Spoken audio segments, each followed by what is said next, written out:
dhalinyaro aqoon-yahana iyo siyaasiyiin kala duwan ayaa ka hadlay xariga Cabdiwahaab Unity oo muddo 40 cisho ku xidhan magaalada Hargeysa. Cabdiwahaab muddo 40 cisho buu xidhay siyaadada magaalada Hargeysa. wax lagu haystaa ma jirto. 40 ka cisho imika maalin maxkamadda la geenaya oo laga soo celinaya oo la geenaya oo laga soo celinaya. waxaan leenahay annagu hadii Cabdiwahaab lagu hayo dambi cad maxkamadda noo soo dedejiso Cabdiwahaab hadii xukun hadii lagu hayo dambi hana loo xukumay Cabdiwahaab taadaan waxba lagu haysana ha loo soo daayo hooyadii waxa u dhaxaysaa Boorama iyo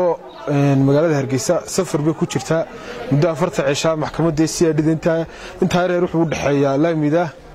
waxaan leenahay dawladda iyo xukuumadda waan ka codsanahay ciidanka militariga Cabdiwahaab in hadii wax lagu haynana loo xukumo taadaan waxba lagu haynana loo soo daayo Cabdiwahaab yare maanta waxaan isku nimidnay inaanu cambaarayno xariga Cabdiwahaab Cumar Cismaan oo ku xiran 41 cisho xarunta CID-da taa markii laga yimaado wali Cabdiwahaab xeer ilaalintu may soo gudbin gal dacwadeedkii loo haysay taa waxa ka daran in xeer ilaalintu ay ku fashilantay inay soo dhameystirto kiiskii Cabdiwahaab si maxkamaddu ay ugu gudato waajibaadkiisa qaran Cabdiwahaab qoraalka hordhaca ee markii koobaad ay saldhigga loogu sheegay wuxuu ahaa in aragtiyihiisa uu qoraaladii uu postiyadii uu qori jiray Facebook loo haysto walibana qoraal 6 bilood ka hor bay u sheegeen CID-du xarunta CID-du markii koobaad wareysiga laga qaaday marka Cabdiwahaab cidda ka dambaysa ee culayska saarana waanu dareensanahay xogaha cidda waxaan leenahay war cadaaladda ku soo noqdo oo sharciga iyo qawaaniinta ha ku tumanine dadka iyo shicibka xaq leh muwaadiniinta ka daay tumashada oo dastuurka iyo qawaaniinta iyo shuruucda hala dhowlo Cabdiwahaab maaha Falastiiniya lagu maxkamadeynayo Israa'iil waa muwaadin xaq u leh inuu xuquuqaadka dastuuriga dastuurku damaanad qaado uu helo hadii ay dhici weydeen Boorama lagu maxkamadeeyo oo gobolkiisa waa inuu magaalada ku xidhan Hargeysa oo ku helaa cadaalad ku heli lahaa tulamida ku heli lahaa Boorama inuu ku helaa Hargeysa ka helaa waxa iyana ayaan daraa in maalin kasta 6 jeer la keenayba Cabdiwahaab waalidkiisa iyo walaalihii ay maalinba Hargeysa Boorama u kala dhaxeeyaan 6 jeerna iyagoonan waxay ka rajaynayeen helin ka soo noqday magaalada Hargeysa waxaan ugu baaqaynaa in Cabdiwahaab xorriyadiisa loo soo celiyo waxaan aad uga xunnahay xariga loo geystay Cabdiwahaab Cismaan Cumar oo leenahay oo ah haldoorka dhalinyarada gobolka Awdal in uu ka hadlo aragtidiisa iyo fikirkiisa qof ahaaneedna ceeb maaha bulsho ahaaneedna uu ka hadlaa ceebna maaha waxaan leenahay Cabdiwahaab xariga loo geystay aad baan uga xunnahay waxaan leenahay sida ugu dhaqsiyaha badan leh xorriyadiisa loogu soo celiyo Cabdiwahaab Cismaan oo ah dhalinyarada ku nool gobolka isagoo aan la garanayn kiiska lagu xiray iyo ujeedadii la hadda waxa uu xiriyay ayna cadeyn ayaa waxa ku dhacay qafaalato in laga dhax qafaashay isagoo salaadii maqrib ka soo dhaxbaxay oo xiran markaas waxaan leenahay dadka ku lug la xarigiisa ninka Cabdiwahaab Unity sida ugu dhaqsaabad in loo sii daayo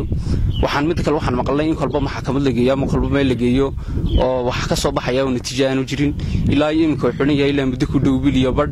marka waxaan leenahay cidda ka dambaysa xarigiisa dhageysanaysa maanta maqlaysaa waa in sida ugu dhaqsaabadan ay ninka u sii daayaan oo u saaro maxaayadaan xasaanadiisa ay ku soo celiyaan Cabdiwahaab waqtigii la xiliyay waxa lagu xiray waaran ciidan oo ilaa iyo 23 cisho ku xidhnaa isagoo qof shacab ah Cabdiwahaab waxa laga qaaday magaalada Boorama waxa loo gudbiyay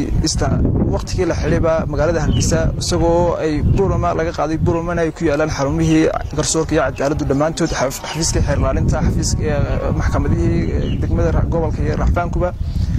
Cabdiwahaab oo ilaa iyo xiran 40 maalmood waxa maxkamadda la keenay tiraba in ka badan 5 ilaa 6 jeer isagoo wali lagu soo oogin wax eeda xariga Cabdiwahaab Unity waa xarig sharci darro waa xarig xaaraana waanu cambaaraynayna sidoo kale waxay ka hadleen dayaca ka taagan dhakhtarka weyn iyagoo sheegay in aanu wax ambalaas oolin inkastoo la keenay ambalaaso haddana waxay sheegeen in guud ahaan aanay ka jirin dhakhtarka wixii looga baahnaa ee baahiyaasha ahaa hadda ku noqoto ambalaaska waxaad maqlayseen in isku duwaha gobolka ee caafimaadku ka hadlayay in degmooyinka gobolku ay dhammaan haystaan agabka caafimaadka haday noqoto daaweyn iyo ambalaasadiiba gargaarka degdegay sideen ognaa dhakhtarka weyn waxa la soo gaarsiiyay 2 ambalaas oo ku meel gaar ah taas sababteedana waxa keentay in dadkii xanuunkii soo ridanayo dadkii kale wixii isku wada jiraan wax alla wax lagu qaaday inay jirin maanta ambalaas u gaaro dhakhtarku in leeyahay inuu jirin maanta markaa waxaan odhanayaa dowladuna deetaalkeygaba ka gaabisay iyo guddiduba